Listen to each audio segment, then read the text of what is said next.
Good morning everyone. Myself Anubhuti Saxena. I'm your science teacher. Today I'm going to teach you lesson 12 part 1. The name of the lesson is friction as a force.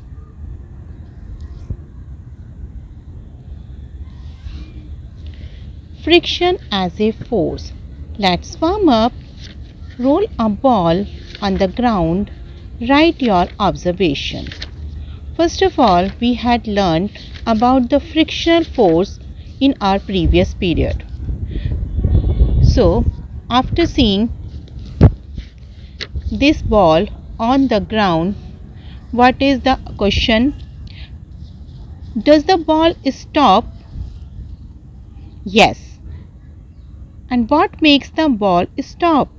What is the reason behind this? The answer is frictional force.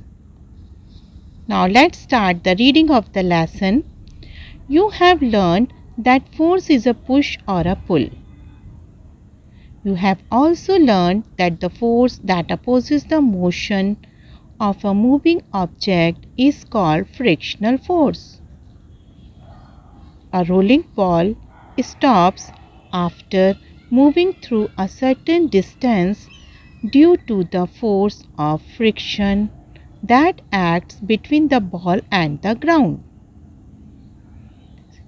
All of you had learned about the frictional force in our previous period. Frictional force is the force that opposes the motion of a moving object. If a rolling ball is on the ground, we see that it will stop after some time. Who stopped the movement of the ball?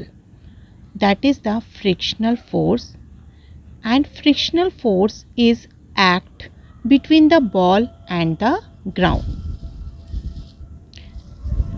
Friction can be defined as the force acting along two surfaces in contact which opposes the motion of the body over the other. For the friction, we needed two surfaces. In this case, a ball is there and the ground is there. So, friction force is applied between two surfaces. First is ball and second is ground. When it opposes the motion of the ball, then the ball is stopped. Friction occurs due to interlocking of irregularities between two surfaces. Means if both the surfaces are irregular, both are interlocked, so friction occurs. All the surfaces may be rough or smooth, have irregularities. Thus, friction in due to the roughness of the two surfaces in contact. It means friction is on the rough surface. Friction is due to the roughness of the surface which are coming in the contact. And irregularities means here the picture is given in which A part and the B part, and between these the irregularities, they are not plane, they are not equal to each other. So they are having the irregularities.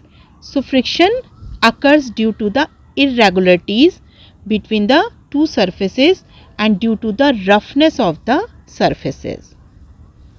Now there are some advantages of the friction and disadvantages of friction. So first of all, we will discuss the advantages of friction. Our daily life and activities would not be possible if there was no friction. There are so many examples in our daily life in which friction occurs. Some of them are: first, we are able to walk on the road due to friction between the ground or the road and the soles of our shoes, because two surfaces are needed for the friction. One surface is our sole of the shoe and second surface is the floor, means maybe the ground or the road where we are walking. So we are able to walk on the road due to the friction between the road and the sole of our shoes. Second example, we are able to write on the paper because of friction between the pencil and the paper. Two surfaces, they are coming in contact, irregularities are there, and due to this friction occurs. So friction between pencil and paper, we are able to write on the paper. Now blow your mind. Why is it difficult to write on the glaze paper or the wax paper? If we are writing on the simple paper, it is very easy. But if we are writing on a glazed paper which is smooth and the wax paper, so why it is difficult? Because of its smooth surface. Because of its smooth surface. If it will be rough surface, then it will be easy to write. If the surface is not rough, means smooth, then it will be difficult. Third example, nails and screws hold the wooden boards together due to friction. We are seeing in our class also wooden board is there, and on the corner of the board some nails and screws, that by that the board is hanging. So nails and screws hold the wooden boards together due to the friction. Next example, the use of brakes. We are using the brakes in our bicycle or the car to stop the bicycle or car. So the use of brakes to stop a bicycle or car is possible due to the friction. Disadvantages of friction. Friction between any two objects causes wear and tear. Friction between any two objects causes wear and tear. Next, friction between parts of a machine leads to loss of energy. If friction is between the two parts of the machine, so loss of energy is there due to the friction. So this reduces the efficiency of machines.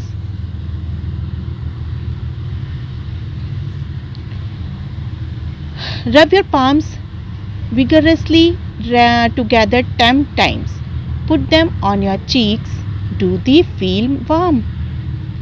Yes, we feel warm. Why? This is because friction produces heat energy. Because friction produces heat energy. There are some ways to increase the friction. We sometimes need to increase friction. It can be done in the following ways. First, soles of shoes and tires of vehicles have treads and are corrugated to increase friction. We are seeing the tire of the car or the bike. We are seeing one black color rubber type material is covered outside of the wheel. So it is called the corrugated. So why it is corrugated? Tires of vehicles are corrugated. Why? Because it is corrugated to increase the friction, and this provides a better grip on the ground or road, and it prevent also from skidding. So which is helpful to drive safely. Next example, wrestlers and kabaddi players rub their hands with soil to increase friction. They rub their hands with the soil to increase friction for a firm grip between their hands and the opponent's body. And the next example, the surface of the roads are made rough to increase friction between the tires of vehicles and the road. The surface of roads are made rough to increase friction between the tires of vehicles and the road. And frictional force exerted by the liquids and gases is called drag. Frictional force exerted by the liquids and gases is called drag. It is advisable to get worn out tires of vehicles replaced to prevent skidding on the roads. It should be properly corrugated. Now there are some ways to reduce friction. Friction between two surfaces can be reduced in the following ways. There are some examples. First of all, by sprinkling fine powder on the surface. Talcum powder is sprinkled on a carom board to reduce friction. When we are playing that carom board, and sometimes we are seeing the game is not proper, and we are not getting the coins, so we are sprinkling some powder, talcum powder, to reduce the friction by which our coins are going easily. The powder will reduce the irregularities in the two surfaces and enables the striker move smoothly. Now our striker moves smoothly and all the coins are going easily in the hole. So by reducing the friction, we can move it smoothly. Second example is by polishing surfaces. Rough surfaces can be made smooth by polishing, and polishing helps to reduce the irregularities, thus the reducing friction. As you have seen, when the houses are made, then the floor should be smooth. Floor of the house should be smooth because it is because it is polished, and by which the friction is reduced and we are easily walk on them. Next example, by applying oil or grease on the surface. Oil and grease forms a thin layer between the two surfaces. This reduces the chances of interlocking of the two surfaces and reduces frictions. So oil and grease form a thin layer between the two surfaces, and it is also reduce the friction. Next is by streamlining the body of the objects. All of you have seen aeroplane, rockets, or you have seen the pictures of these, and you will see aeroplanes, rockets, ships and sports cars are streamlined to reduce friction. Birds and fish also have the streamlined bodies, which makes them easily fly or swim in water.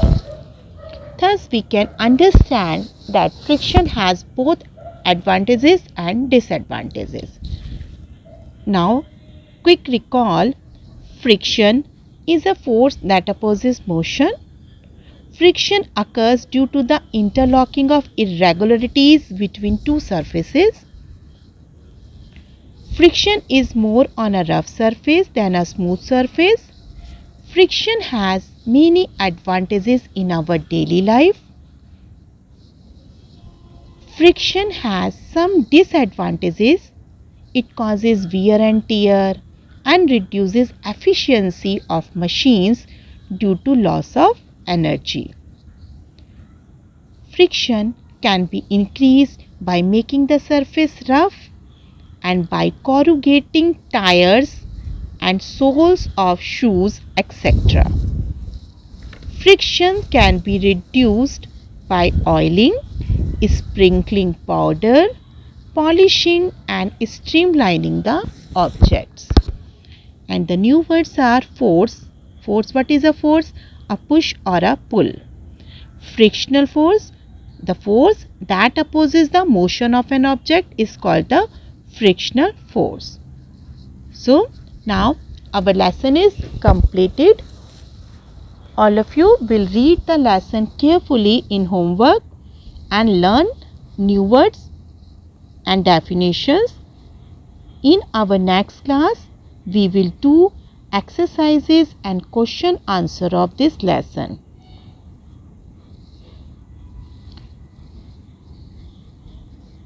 Thank you everyone.